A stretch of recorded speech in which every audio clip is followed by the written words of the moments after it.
Continuing from our discussion on novelty, let's now talk about what this means for quantification.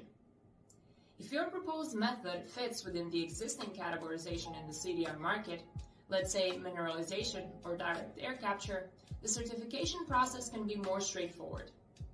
In most cases, this means that methodologies are already established and you can more easily prove impact.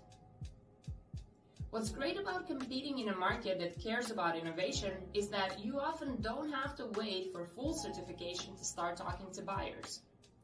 This market is driven by what I like to call entrepreneurial buyers who are interested in the innovation you're bringing and may support you through the process.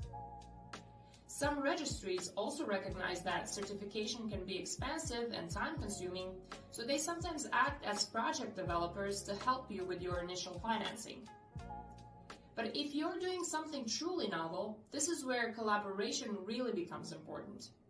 In that case, you'll likely need to co-develop the methodology with the certification body, which is an opportunity to shape standards while proving your approach.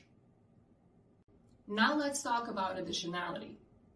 Additionality is a concept inherited from the legacy carbon markets, or in other words, from reduction markets.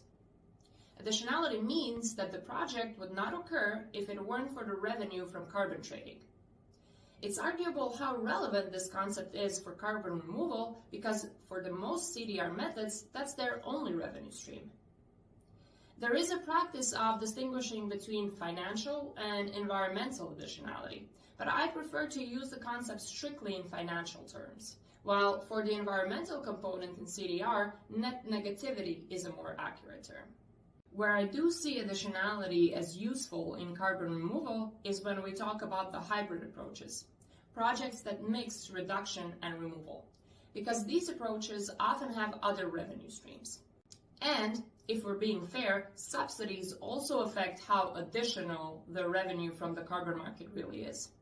This is mostly a concern for larger projects delivering at scale rather than startups.